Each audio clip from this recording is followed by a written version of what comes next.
dictó cursos de griego, de letras clásicas, de cultura y lengua griega clásica.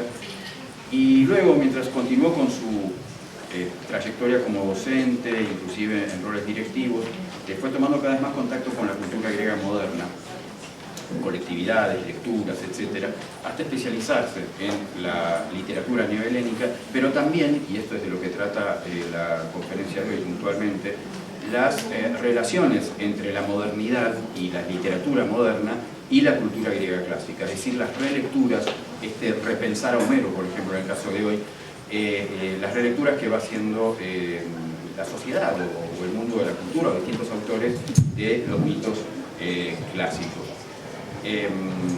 Como dice el título, la rebelión de las mujeres, hay una palabrita, la rebelión de las mujeres, cuestionando a Homero, se va a centrar en la figura de Penélope y Helena de Troya, que son dos figuras homéricas propias. Una tiene un protagonismo mayor en la Odisea, la otra en la Ilíada, y que sería una versión concentrada de un curso que la profesora llamó hace unos 3 años, creo que más o menos, dio en la Universidad de Buenos Aires, mucho más extendido, un curso cuatrimestral sobre esta misma temática. Hoy va a estar como condensado, viendo cómo la fiel Penélope y la bella y quizás infiel Helena, que generó supuestamente la guerra de Troya, como dos arquetipos femeninos manejados por la sociedad patriarcal que representa Homero de la Grecia arcaica, van a ser cuestionadas o revisadas por la literatura moderna de distintos países. Creo que son todos de habla hispana. Los textos, sí, bien. Bueno, lo dejo ya entonces con la conferenciante. Muchas gracias. Gracias a vos.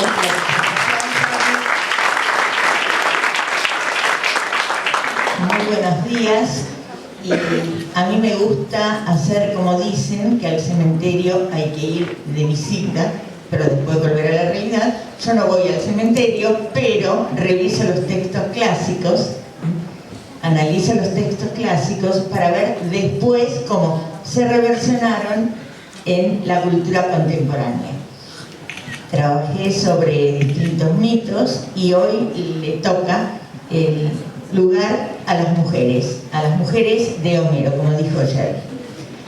Vamos a intentar un acercamiento a la figura de las dos principales mujeres inmortalizadas por Homero en la Ilíada y la Odisea.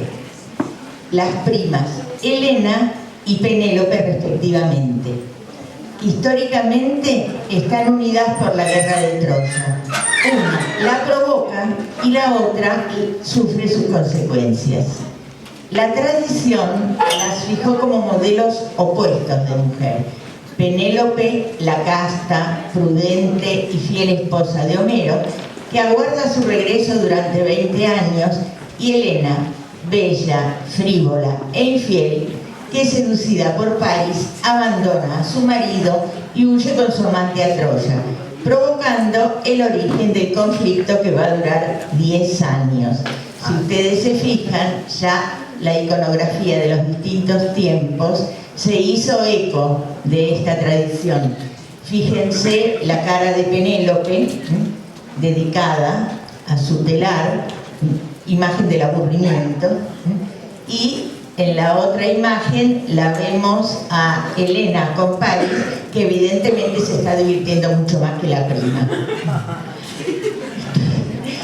Aunque desde la antigüedad existieron tradiciones que afirmaban que ni una fue tan fiel ni la otra estuvo tan alejada de la castidad, como escucharon en la presentación, a partir del siglo XX los mitos masculinos tradicionales parecen haber perdido importancia frente a los mitos femeninos, y numerosos autores se han propuesto rescatarlas de su situación de víctimas de una historia contada por hombres y les dan voz.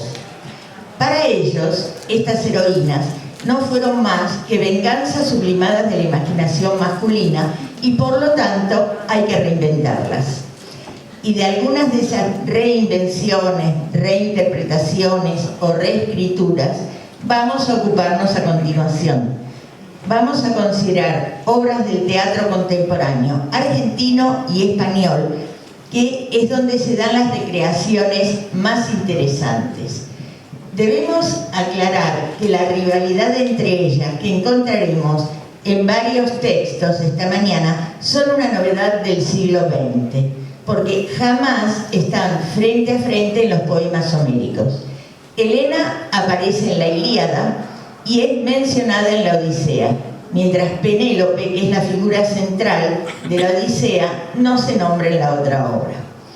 Pero sí se encuentran en algunas de estas piezas, y al recrear el mito desde el punto de vista de Penélope, surgen en ella sentimientos de celos, de rivalidad y de envidia por la belleza de la prima, y dan lugar a diálogos llenos de gracia y de ironía, como vamos a ver después. Aparece entonces una nueva Penélope, que no está dispuesta ya a sufrir la soledad absoluta, ni a continuar siendo la sombra dolorida de un héroe, y una Helena que reclama el derecho a elegir las palabras que narren su historia. Las semejanzas entre todos los textos son los personajes, la reelaboración del mito y en muchos un claro mensaje antibélico, pero difieren en la manera en que el mito es reelaborado. Un elemento clave a tener en cuenta será el momento del reencuentro del héroe, o sea, de Odiseo, con su esposa Penélope, que es central en la Odisea. Si ustedes se fijan en este cuadro, es como el final de una película muy al estilo Hollywood. Después se podían ir caminando hacia el horizonte. Pero vamos a ver, me centro en esta escena del reencuentro, porque vamos a ver que en las reelaboraciones posteriores esta imagen no tiene lugar. Algunos de estos textos se mantienen bastante próximos al mito original en cuanto a las circunstancias externas del mito, pero ninguno conserva el espíritu de la versión homérica, sino que todos lo resignifican modificándolo sustancialmente. En Homero, la vida de Penélope transcurre en el ámbito doméstico. Recuerden que en las viviendas de los griegos había un lugar llamado gineceo. A ustedes les sonará esa raíz, la encuentran en ginecología y en tantas otras palabras. Era el lugar destinado a las mujeres. Ahora, los adjetivos aplicados a Penélope son prudente, discreta, modesta, casta, fiel y paciente. De todas esas maneras la califica Homero. Como el de toda mujer griega, su destino fue casarse y ser madre. Cuando el marido se marcha a la guerra y demora 20 años en regresar, ella está condenada a sufrir la soledad absoluta. Y aparecen los pretendientes que van gastando su fortuna. La nostalgia del héroe se convierte entonces en una necesidad de protección. Su figura aparece en el género épico, género que crea modelos a imitar.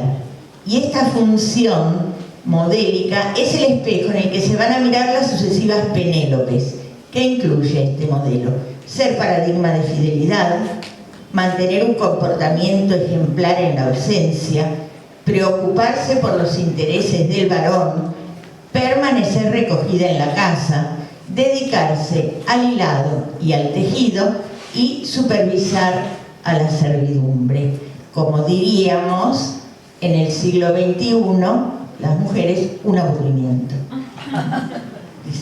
Hasta que, como antes señalé, varios autores comienzan a ofrecer un nuevo aspecto de su perfil, que antes no había sido explorado, fruto tal vez de una relectura atenta de la Odisea, donde ya se insinúan algunas dudas sobre su fidelidad.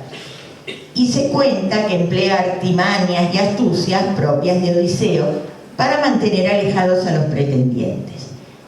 Ahora se reivindica la figura de Penélope y se le equipara a la de Odiseo. No la presentan ya como la esposa fiel, sino que destacan la firmeza de su carácter, su esfuerzo por mantener su propia independencia dentro del palacio y su decisión de no darle su mano a ninguno de los pretendientes no será ya fruto de su virtud, sino del deseo de ser libre y de poder elegir lo que quiere.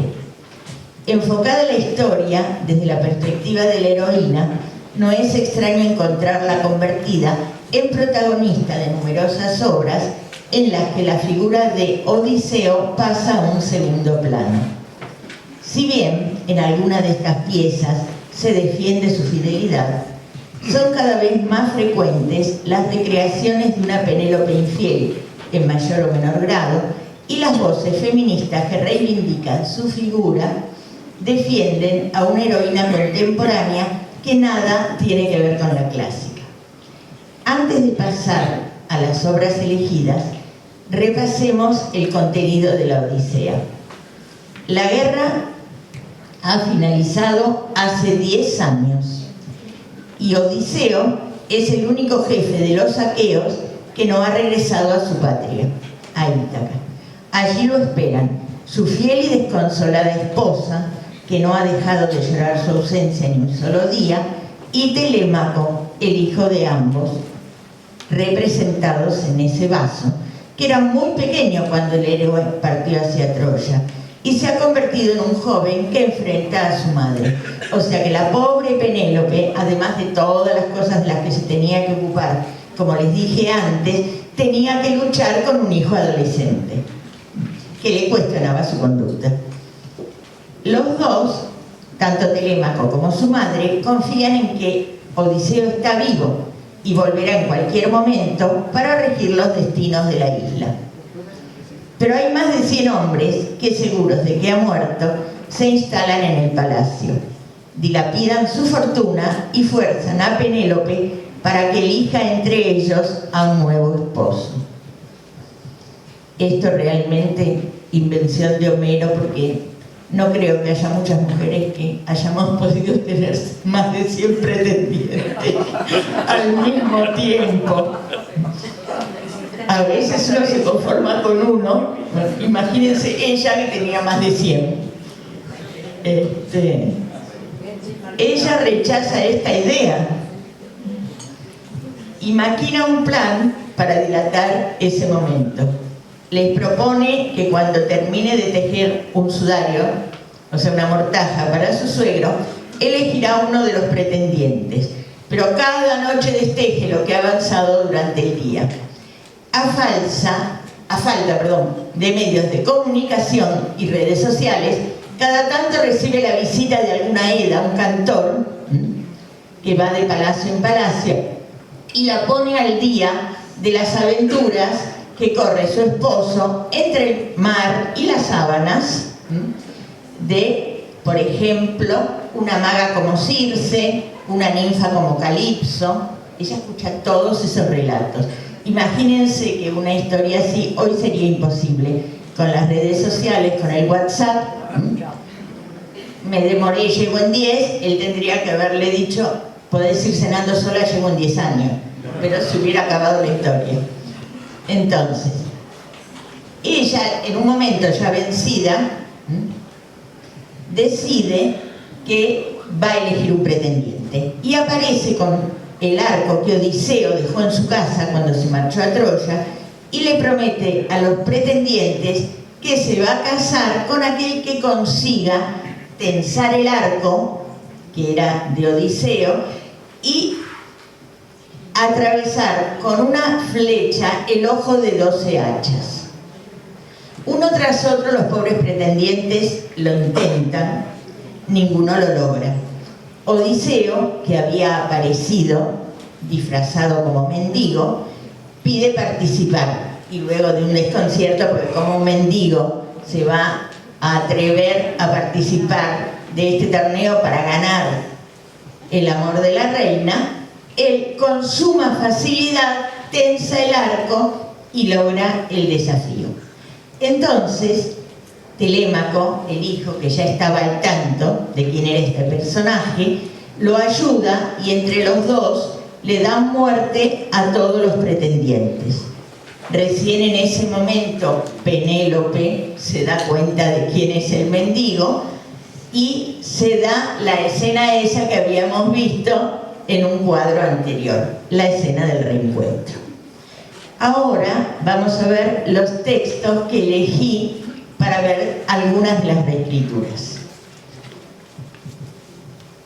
Está ¿Por qué corres Ulises?, de Antonio Gala, Penélope Aguarda, de Jorgelina Lubet y Rodolfo Modern, Penélope, de Domingo Miras Molina, La tejedora de sueños, de Antonio Güero Vallejo, Las voces de Penélope, de Itziar Pascual, Los bosques de Nix, de Javier Tomeo, Penélope ya no teje, de Malena Sándor, y Juicio a una zorra, de Miguel del Arco. No tengan miedo que los voy a tener acá hasta las 8 de la noche, si voy a considerar cada una de estas obras. Vamos a ir, como se dice, abuelo del pájaro, y señalando lo principal de cada una. Los números, entre paréntesis, indican el año de su publicación. Y los puse para mostrar cómo varias de ellas se anticiparon a los cuestionamientos llevados a cabo en las últimas décadas a partir de los derechos conquistados por los movimientos feministas históricos y las nuevas teorías de género. Una vez más, el arte se adelantó a estas reflexiones, mostrando a Penélopes no tan fieles y a Helenas no tan sordas.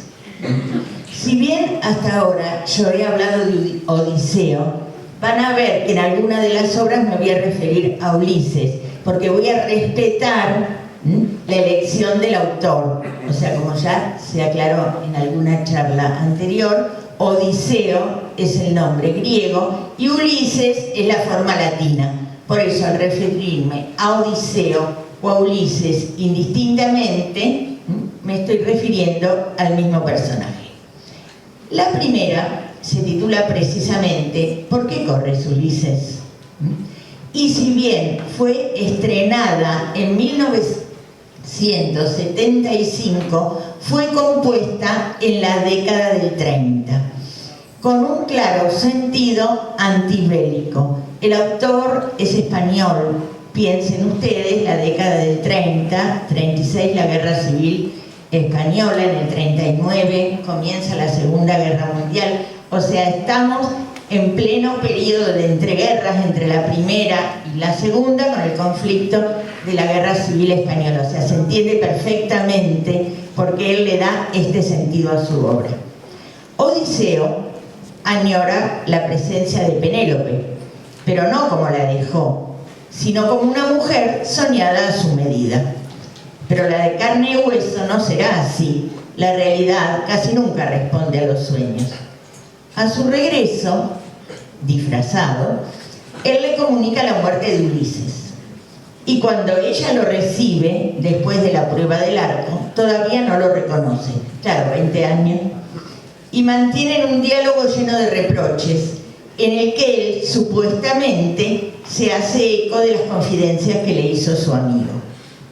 Penélope le dice: pues escúcheme usted y que me escuche desde el infierno, Ulises. Al principio, mis pretendientes quisieron proclamar una república y que gobernara el reino, con el pretexto de esperar a Ulises mientras crecía Telémaco. Yo sabía que eso era perderlo todo. En política no se vuelve hacia atrás, o sea, no era tan tonta.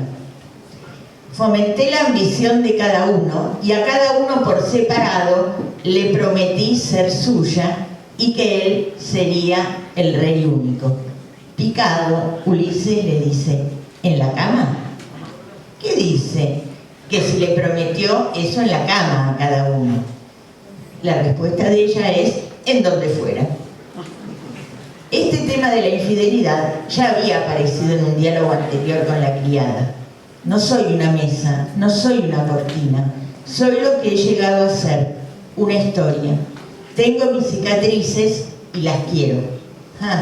Pues bien que has intentado borrarla. No bajan de 50 los pretendientes que han subido a esta alcoba. Pero volviendo al reencuentro, el diálogo concluye: hice mal en volver. En cambio hará muy bien en irse cuanto antes. El final se precipita.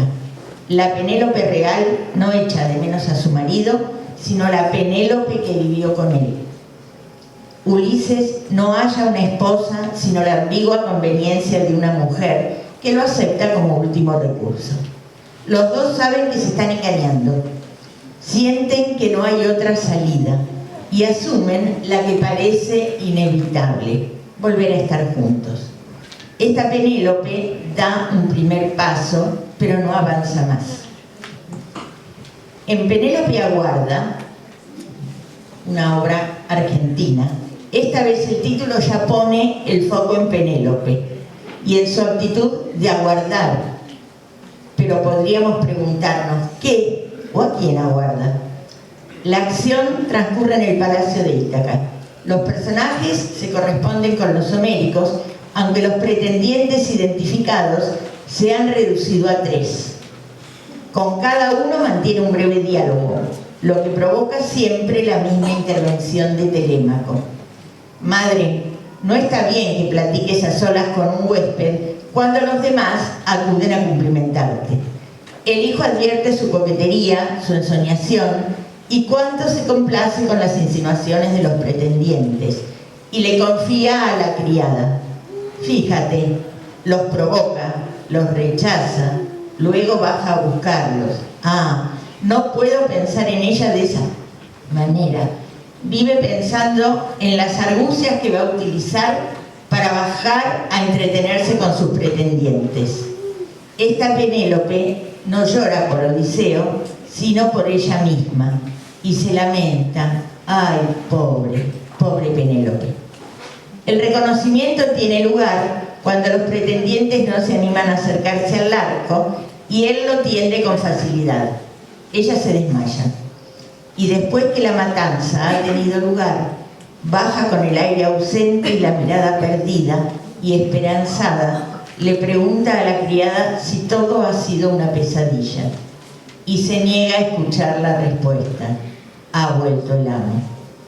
El diálogo final es entre una Penélope fría, irónica, amarga, desilusionada, y un Odiseo lleno de indignación, odio, sorna, que estalla.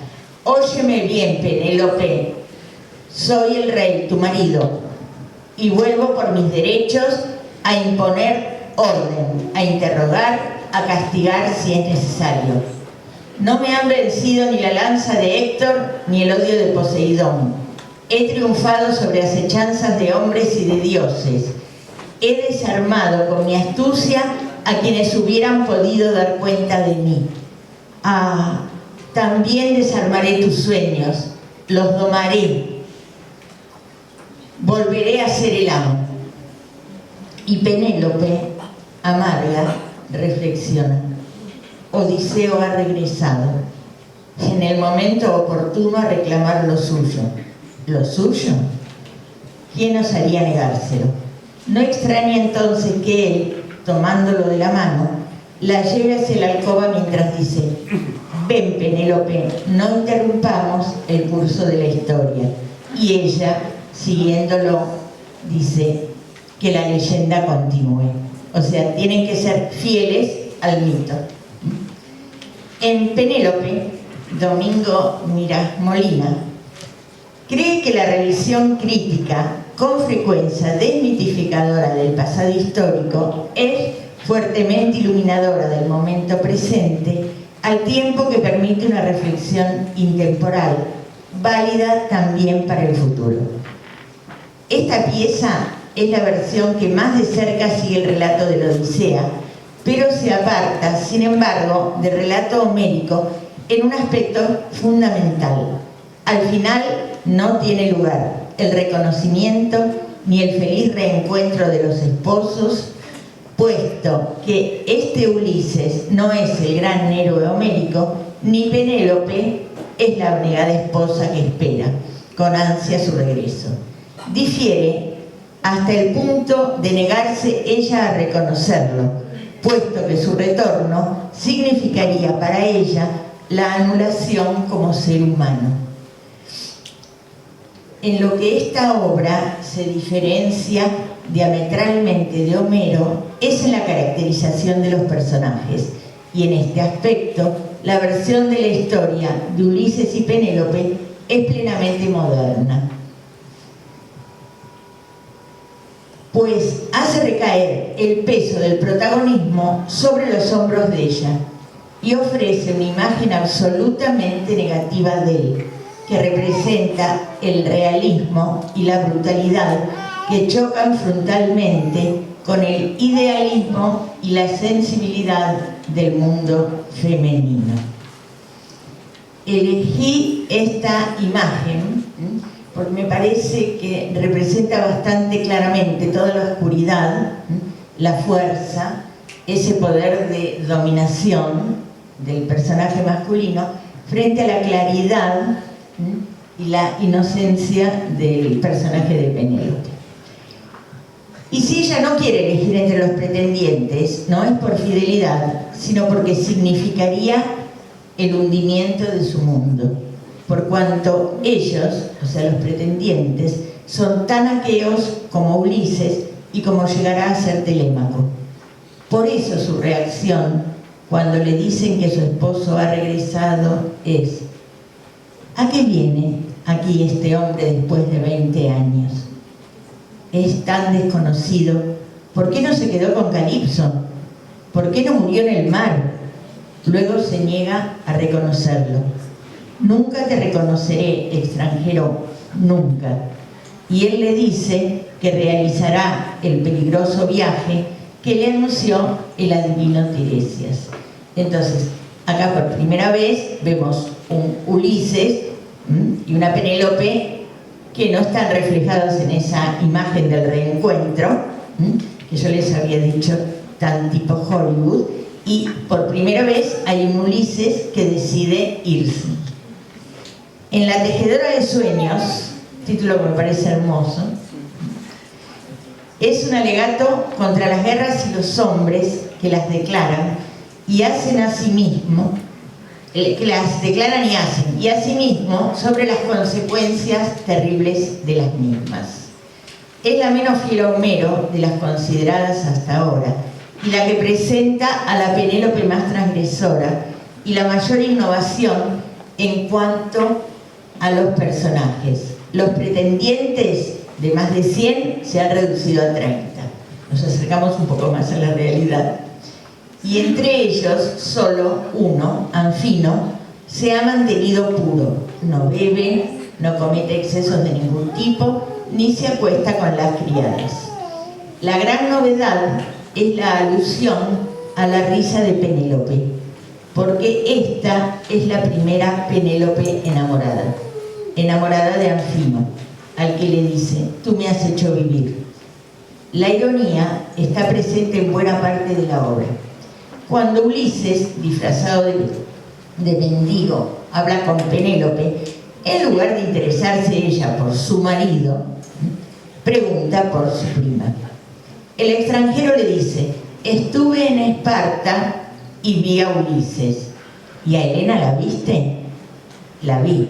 Tu esposo me decía que en medio de todo, Menelao tuvo la suerte de rescatar a su mujer. ¿Pero cómo está Helena? ¿Qué piensas? Contesta. ¿Pero es de Ulises de quien quieres saber o de Helena? Bueno, también de Ulises, claro. Pero Helena, ¿cómo está? Penélope tiene celos de que su prima, a pesar del paso del tiempo, siga siendo bella y levantando pasiones. Por eso la critica y la maldice a lo largo de toda la obra. Y acá tenemos que aclarar, ella tenía 100 y pico de pretendientes, pero no era por su belleza, como le pasaba a su prima cuando era joven, era porque tenían el interés de quedarse con el dominio de la isla, y ella no es tonta y lo sabe. Dice: en la prueba del arco, Penélope pretende que Anfino la repita. La primera vez le va mal y ella quiere que la repita y resulte el vencedor. Pero Anfino fracasa y Ulises le dice a su esposa: terminaron tus sueños, mujer. Entonces tiende y dispara el arco contra todos los pretendientes. El último diálogo entre ellos es crudo y descarnado. Penélope ha perdido a su amado. ¿Ven en la imagen? en la última escena, se la encuentra a ella sobre el cadáver de Anfino. Y ya no le importa nada a ella